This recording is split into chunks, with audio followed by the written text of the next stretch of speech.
बोलिए भक्तवत्सल भगवान की जय। बोलिए द्वारिकाधीश की जय। सतगुरुदेव भगवान की जय। भारत देश की जय। आप सभी का मंगल हो। आपकी सभी इच्छाएं ठाकुर जी पूर्ण करें। आप सभी के मनोरथ सिद्ध हों। जो अध्ययन कर रहे हैं उनको अध्ययन में सफलता प्राप्त हो। जो कहीं व्यापार व्यवसाय में लगे हैं उनका व्यापार व्यवसाय खूब चले। जो विवाह योग्य हैं उनके विवाह हो जाएं। और जो नौकरी आजीविका तलाश रहे हैं उनको वह प्राप्त हो। जो भूमि भवन के लिए आसान्वित हैं भगवान उनको अपने अपने भवन में शीघ्रता से पहुंचाए। यही परमात्मा से हमारी आपकी सबकी ओर से प्रार्थना पत्र के साथ आप सबका मंगल हो। आप सबको विनम्र निवेदन सहित प्रणाम स्वीकार करें। भगवान कहते हैं कि मुझे सब चीज प्रिय है, बस एक चीज मुझे अति अप्रिय है। और वह क्या है कि भगवान कहते हैं कि मुझे किसी का घमंड पसंद नहीं है, मुझे किसी का अभिमान पसंद नहीं है। भगवान कहते हैं कि मैं प्रेम का भूखा हूं, किंतु जो अभिमान करता है वह मुझे कितना भी प्रिय होने पर भी अप्रिय ही रहता है। और मित्रों, बात भी सही है कि हमें अपने जीवन में अभिमान नहीं करना चाहिए। अभिमान करने से क्या होगा? हमारा मान घट जाता है। और होगा क्या? वही जो भगवान करेंगे। किया अभिमान तो फिर मान नहीं पाएगा, और होगा प्यारे वो ही जो मेरे राम जी को भाएगा। इसलिए क्या करना चाहिए? फल की आशा त्याग शुभ काम करते रहिए। जाहि विधि राखे राम ताहि विधि रहिए। भगवान का भजन करते रहिए। भगवान घमंड किसी का नहीं रखते, अभिमान भगवान किसी का नहीं रखते। देवर्षि नारद को कौन नहीं जानता? आप सभी जानते हैं। नारद जी का नाम जो सुनता है उसके मुख पर प्रसन्नता का भाव आ जाता है। एक बार की बात है, देवर्षि नारद घूमते घूमते कहाँ पहुंचे? श्रीमन्नारायण नारायण नारायण, जय जय नारायण नारायण नारायण। नारायण नारायण का जाप करते हुए नारायण के ही धाम पहुंचे। भगवान के लोक को पहुंचे, वैकुंठ। और भगवान के लोक को जब पहुंचे तो नारद जी का जीवन ऐसा था कि उन्हें कहीं किसी भी प्रकार की अनुमति लेने की आवश्यकता नहीं पड़ती थी। चाहे वह वैकुंठ जाएं, देवलोक जाएं, गंधर्व लोक जाएं, नागलोक जाएं, किन्नर लोक जाएं, कहीं भी नारद जी जाएं उनको सीधी अनुमति होती थी। नारद जी सीधे पहुंचे वैकुंठ में भगवान के। कहाँ? जहां भगवान शयन कर रहे थे। अब भगवान ने देखा कि भगवान उस समय बैठ करके ध्यान कर रहे हैं। भगवान को ध्यान में देख करके उन्होंने माता लक्ष्मी जी को पूछा कि प्रभु किसके ध्यान में बैठे? मैया ने कहा कि बेटा नारद, अरे सीधी सी बात है, भगवान तो अपने भक्तों के ही ध्यान में सदा लगे रहते हैं। नारद जी को बड़ी प्रसन्नता हुई। आहा, मैं भगवान को ध्यान करके आया तो भगवान मेरा ध्यान कर रहे थे। अब नारद जी ने कीर्तन करते हुए कहा, प्रभु मैं आ गया हूँ, प्रभु मैं आ गया हूँ। भगवान तो जगे ही नहीं। और जब कुछ क्षणों के बाद ध्यान टूटा तो देखा कि सामने नारद जी। अरे नारद, तुम कब आए? आहा। नारद जी ने प्रणिपात किया और कहा कि प्रभु मैं बहुत देर से आपके सामने ही बैठा हूँ, किंतु आप अभी ध्यान में लगे थे। भगवान एक बात पूछूं, आप किसका ध्यान कर रहे थे? भगवान ने कहा कि नारद, मैं अपने भक्त का ध्यान कर रहा था। नारद प्रसन्नता से प्रफुल्लित होते हुए मन ही मन सोचने लगे कि अब थोड़ी देर बाद भगवान हमारा ही नाम लेंगे, क्योंकि भगवान के सबसे प्रिय भक्त तो हम ही हैं। तो भगवान ने कुछ कहा नहीं। नारद जी ने पूछा भगवान वो कौन है? तो भगवान ने कहा कि वो मृत्यु लोक में। अब जैसे ही मृत्यु लोक का नाम सुना तो नारद तो एकदम बुरा सा मुंह बना के बोले, मृत्यु लोक में आपका भक्त? फिर भी पूछा भगवान जरा बताएंगे वो कौन है महापुरुष? तो उन्होंने कहा कि एक जनकपुर नाम का एक जनपद है, वहां एक राजा है। प्रभु राजा आपका भक्त? हाँ, वहां एक राजा है और उनका नाम जनक है, और वही उन्हीं का मैं अभी ध्यान कर रहा था। वो मेरे बड़े प्रिय भक्त हैं। अब तो नारद जी से रहा नहीं गया और उन्होंने कहा कि मुझे देखना ही पड़ेगा कि भगवान का ऐसा कौन विशेष भक्त है जिसके ध्यान भगवान खुद स्वयं करते हैं। नारद जी ने तुरंत भगवान से आज्ञा ली और चल दिए श्रीमन नारायण नारायण नारायण। अब जैसे ही जनकपुर आए, और जनकपुर में जैसे हमने पूर्व में कहा कि नारद जी को अनुमति नहीं लेनी पड़ती थी, सीधे राजा जी के यहाँ गए।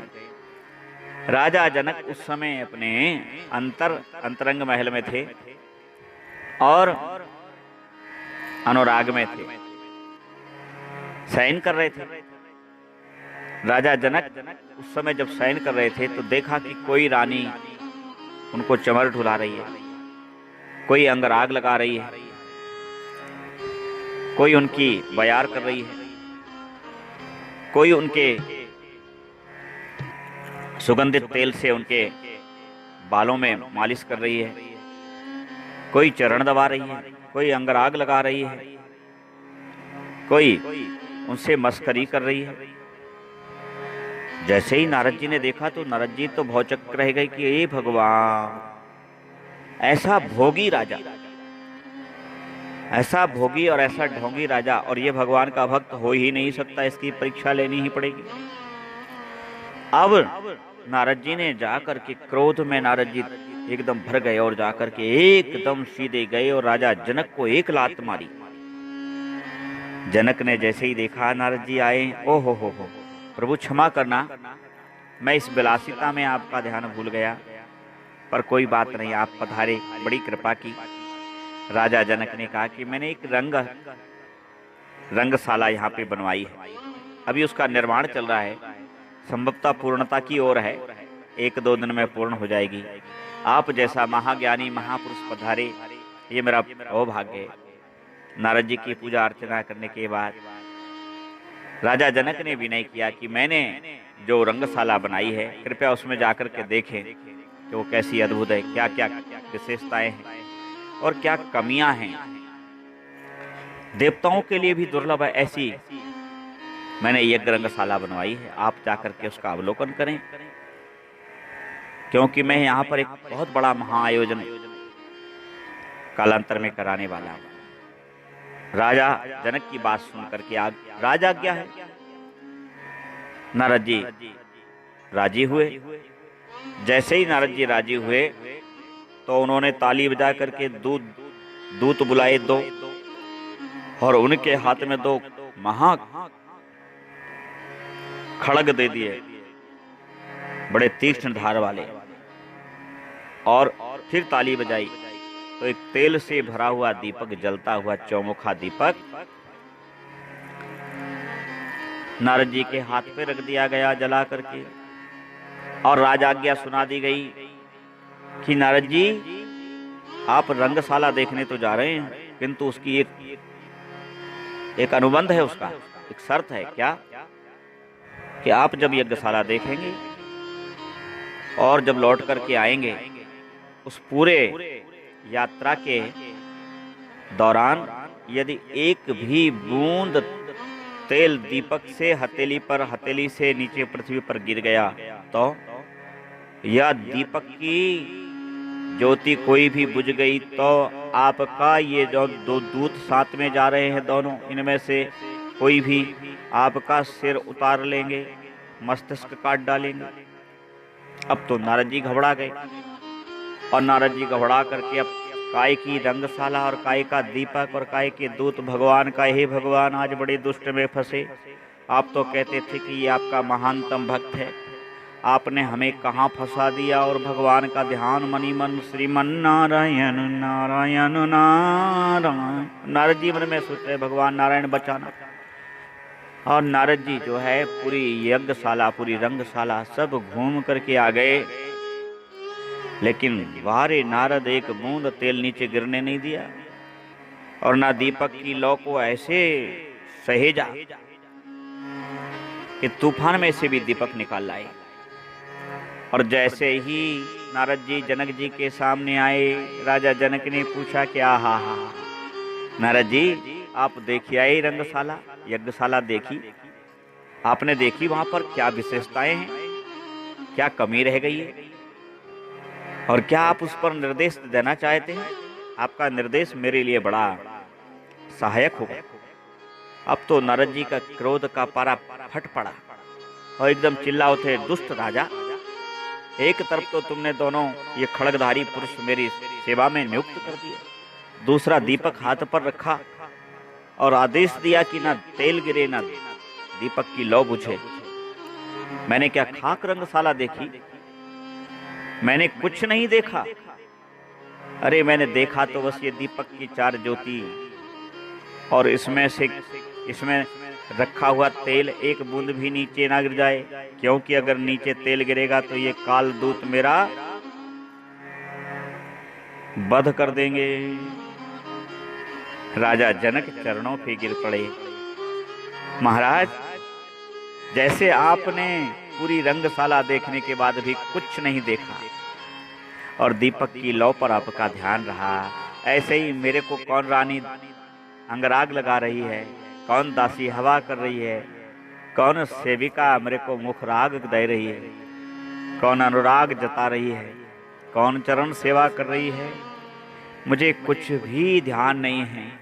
मेरा तो सदैव और सदैव मेरा हृदय, मेरा मन, मेरी बुद्धि, मेरा चित्त, मेरा अहंकार, ये जो चारों ज्योतियां हैं और मेरा ध्यान परमात्मा पर लगा रहता है कि मेरी लौ कभी बुझ ना जाए। अगर मेरी परमात्मा से ध्यान लगी हुई लौ बुझी तो ये जो काल चक्र है, जैसे आपके साथ गए थे ऐसे ही ये काल मेरा मस्तिष्क उतार लेगा।